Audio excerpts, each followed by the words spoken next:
할렐루야. 하나님께 영광 돌립니다. 자, 우리가 11장을 끝내고 이제 12장으로 들어갑니다. 먼저 12장에 들어가기 앞서서 1장부터 11장까지의 내용을 우리가 전체적으로 한번 그림을 빠른 시간에 살펴보기를 원합니다.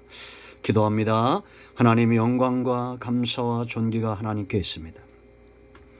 로마서를 통해서 구원에 대해서 분명한 확신을 갖게 하시고 예수 그리스도 외에는 하나님의 공의를 만족시킬 수 없는 구원에 이를 수 없다는 것을 알게 하시고 이제 구원받은 자로 삶의 눈이 떠지기를 원합니다.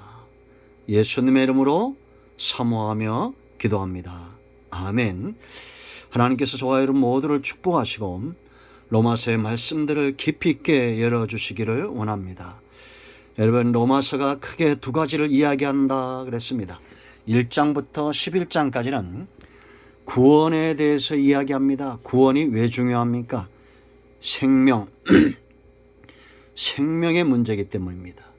삶이 중요한 것은 생명이 있기 때문입니다. 죽은 자에게 삶은 없습니다. 살아있기 때문에 생명이 있는 겁니다.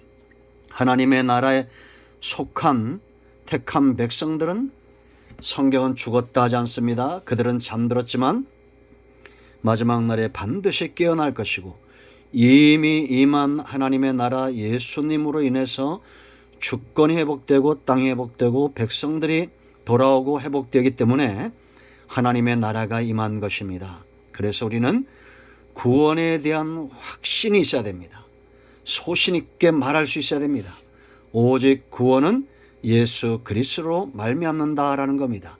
1장부터 11장까지 구원에 대해서 분명히 다루고 있습니다. 이제 12장부터 16장까지는 삶에 대해서 다루는 겁니다. 성도가 세상에서 예수님 외에는 구원이 없다고 확신 있게 믿으면 절대 이단과 우상숭배에 빠지지 않습니다. 그리고 누군가에게 복음을 전하는 가장 기본적이고 가장 분명한 태도는 구원의 길에 대한 것이다 라는 겁니다. 또한 생명 있는 자로 삶의 풍성함을 누려야 됩니다. 예수님을 목자 삼고 세상에서 하나님과 사람 사이에 선 이 시대에 왕같은 제사장으로서의 삶이 있어야 됩니다. 그래서 12장부터 16장까지 전체 삶을 한 단어로 말하면 하나님 앞에서 산 제물로 살아가는 겁니다.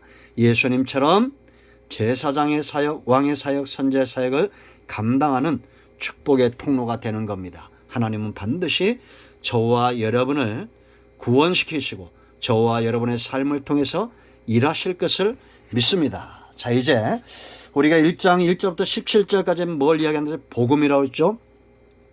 복된 소식, 기쁨의 소식, 구원의 소식입니다. 지옥 갈 백성이 천국 가는 겁니다. 이 땅에서 예수 그리스도를 통해서 구원과 생명과 삶의 길이 열려졌음에도 불구하고 그를 알지 못하는 자들을 깨우치는 것이 바로 복음입니다. 이 복음이 바울을 1절인 대로 사도를 만들었고 이 복음이 바울에게 확신을 줬다고 했죠. 11절 말씀 보면 내가 너희 보기를 간절히 원하는 것은 어떤 신령한 은사를 너에게 나누어 주어 너희를 견고하게 하려 합니다 라고 말합니다.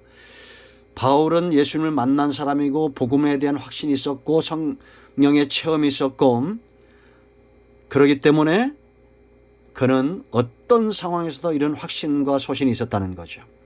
내가 너에게 가기만 하면 너희를 견고하게 세울 수 있다라는 겁니다.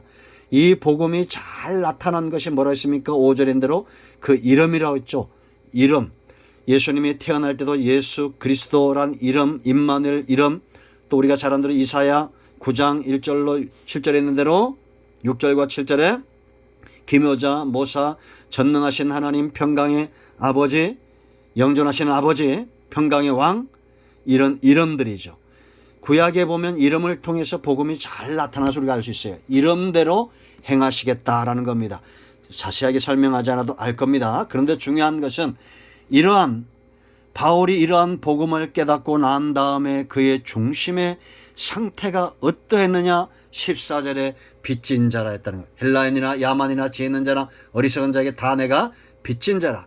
이것이 복음에 합당한 자로 행하는 자들의 삶입니다. 우리는 내가 좋아하는 사람을 좋아하고 내가 또 미워하는 사람들이 있고 보통 사람들은 그러죠. 그러나 복음 아래 있는 사람, 은혜를 체험하고 거듭난 성도는 그렇게 하면 안 되죠. 누구든지 빚진 자입니다. 1만 달란트 빚진 자입니다. 그러므로 세상에서 나보다 악한 존재는 없다라고 여기고 누구든지 용납하고 누구든지 복음을 전하고 누구에게든지 이 복음의 빛을 갚는 이런 태도가 중요하다라는 겁니다. 우리는 중국도 북한도 일본도 미국도 어떤 나라도 어떤 원수도 미워할 권한이 없어요. 왜? 나는 그보다 더 큰 빚을 졌기 때문이다라는 겁니다. 이거는 배워 사는 것이 아니라 여러분들이 체험하셔야 됩니다. 그래서 이제 바울이 1장 18절부터 3장 10절까지 이제는 뭘 이야기한다고 했습니까? 바로 죄인들에 대해서 이야기하죠. 이방인의 죄에 대해서 1장 18절부터 32절까지 이야기합니다. 이방인은 하나님이 없는 사람이죠. 우상숭배자, 성적이고 영적인 타락, 우리가 구체적으로 다 살펴봤습니다. 이런 죄, 하나님의 진노를 오게 한 죄, 그런가 하면 유대인들은 하나님의 진노를 쌓는 죄였다. 한마디로 말하면 이들은 외식, 겉으로만 뭐라 했어요? 할례인이고 이면적 할례인이 아닌 오직 겉으로만 할례받은 자들. 이게 바울이 28절, 2장 28절, 29절 말씀 보면 어떤 사람이 진짜 유대인이냐? 이면적이라는 겁니다. 그러니까 이것이 유대인들에겐 큰 충격이었겠죠. 오늘날도 여러분 교회 다니지만 겉으로만 신앙인들이 있을 수 있다라는 겁니다. 그러면 우리는 어떠하냐? 10절 말씀 보면 의인 없나니 하나도 없다라고 말합니다. 그래서 이제는 9절부터 18절까지는 모든 사람이 전부 죄인이다라는 겁니다.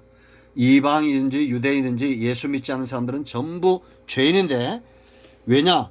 이들이 전부 율법의 요구에 합당한 삶을 율법의 요구에 복종할 수 없다라는 겁니다. 그런데 하나님께서 이런 사람들에게 새로운 길을 여신 거요. 자, 20절 말씀 보세요. 그러므로 율법의 행위로 그의 앞에 의롭다 하심을 얻을 육체가 없나니 율법으로는 죄를 깨달음이니라.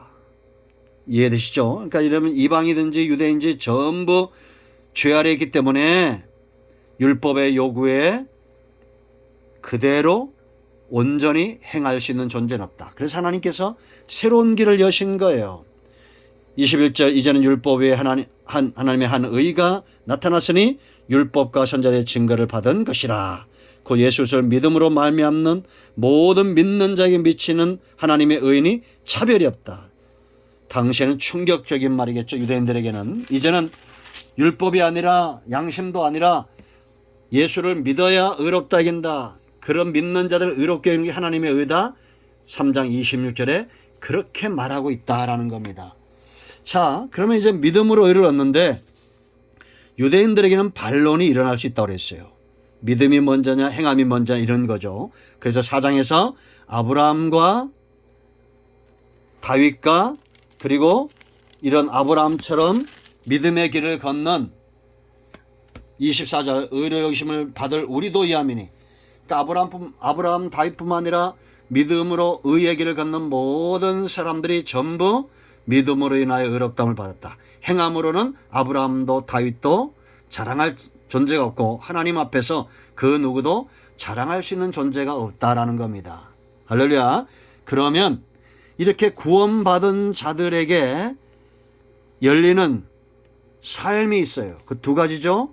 하나님을 향해서 또 세상에서 하나님과는 화목하고 세상에서는 우리가 생명 안에서 왕노릇하는 1절에 하나님과 화평을 누리자 그랬고 17절에 생명 안에서 왕노릇하자 그랬습니다. 이것이 성도의 삶의 중요한 두 가지 영역이다. 그렇기 때문에 우리가 구원받은 이후에도 죄 가운데 넘어질 수 있어요. 그렇다고 하나님께서 우리를 포기하시냐? 아니요. 죄가 더한 것에 은혜가 넘친다고 했습니다. 그러면 그렇다고 해서 우리가 은혜를 더 받기 위해서 죄에 거할 수 있어요? 없다라고 말하죠.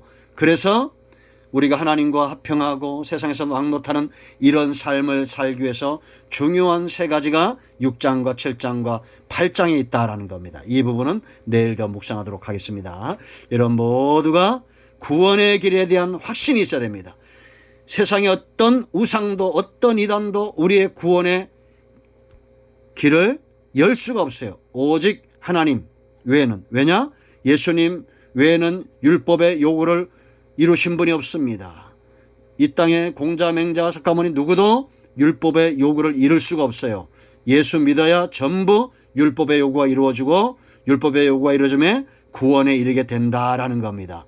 왜냐? 하나님은 공의로우신 분이고 공의로운 재판장이기 때문에 우리에게 율법이 정죄하는 죄가 남아있으면 하나님 나라를 유업으로 얻을 수 없어요. 그 모든 죄는 예수님을 믿음으로 사함을 얻는 겁니다. 이 확신을 가지기를 축복합니다. 할렐루야. 아멘. 기도합니다. 하나님 이 말씀 대로 되기를 원합니다. 구원에 대한 분명한 확신과 이 복음에 대한 책임과 의무를 다하는 우리 모두가 되게 하옵소서. 예수님의 이름으로 사모하며 축복하며 취하며 기도합니다. 아멘. 이제 선포합니다. 여전히 예수 그리스도는 구원의 이름이고 생명의 이름이며 모든 문제 응답의 이름입니다. 나사렛 예수 그리스도의 명하노니 우리 가운데 역사는 구원의 길을 막는 악한 영들은 떠나갈지다. 삶의 길을 막는 사단의 역사는 묶이고 떠나갈지다. 온 영과 온 마음과 온 영 치유되며 모든 각종 질병들은 온전하게 치유되고 회복될지다. 예수님의 이름으로 선포하며 기도합니다. 아멘. 응답되었습니다. 간증을 나누시기 바랍니다. 아멘.